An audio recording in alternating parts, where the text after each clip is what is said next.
तो दोस्तों हमारी आजकल बहुत ही अच्छी कहानियाँ चल रही हैं, अकबर बीरबल की कहानियाँ।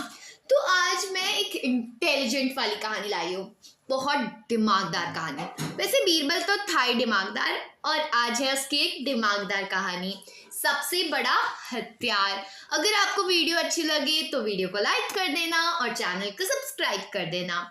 तो बादशाह अकबर कामकाज के अलावा भी कई चीजों के बारे में बीरबल से बातचीत किया करते थे।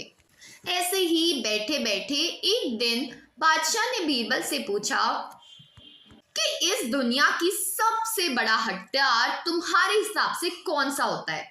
इस बात के जवाब में बीरबल ने कहा कि संसार में आत्मविश्वास से बड़ा हथियार कुछ और नहीं हो सकता है। यह बात अकबर के समझ में नहीं आई, लेकिन फिर भी उन्होंने कुछ नहीं कहा।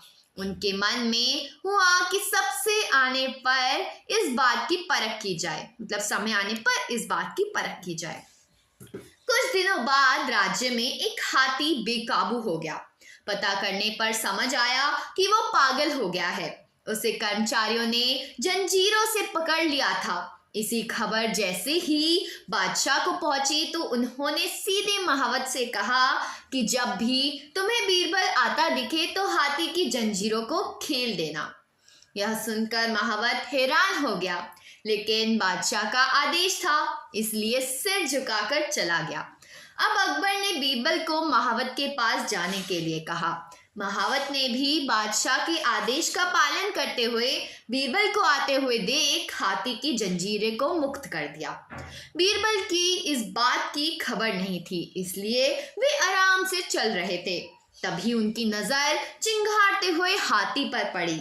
जैसे ही उन्होंने देखा कि हाथी उनकी ही तरफ आ रहा है तो वो समझ नहीं पाए। कुछ ही देर में उनके दिमाग में हुआ कि बादशाह ने मेरी आत्मविश्वास वाली बात को परखने के लिए ही इस हाथी को मेरे पीछे छोड़ने का आदेश दिया होगा। अब बीरबल इधर उधर भागने की सोच रहे थे, लेकिन ऐसा कुछ हो नहीं पाया। सामने से हाथी आ रहा था और अगल बगल में भागकर जाने की जगह नहीं थी। इतने में हाथी बीरबल के करीब पहुंच गया। तभी बीरबल ने सामने से एक कुत्ते को देखा और उसे टांगों से पकड़कर हाथी की तरफ फेंक दिया। कुत्ते चीखते हुए हाथी से टकराया।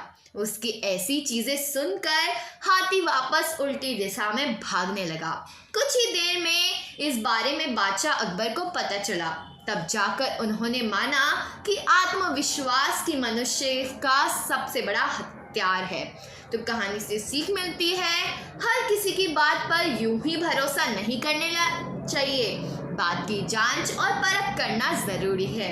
दूसरी सीख यह है कि इंसान समय से पहले उम्मीद ना छोड़े तो परेशानी से बाहर निकला जा सकता है। तो दोस्तों आज की कहानी अच्छी लगी हो तो वीडियो को लाइक करना और चैनल को सब्सक्राइब करना और कमेंट में बताना कि आपको अकबर बीरबल की कहानियाँ कैसी लगती है। तो मिलते हैं अगली वीडियो में, बाय बाय।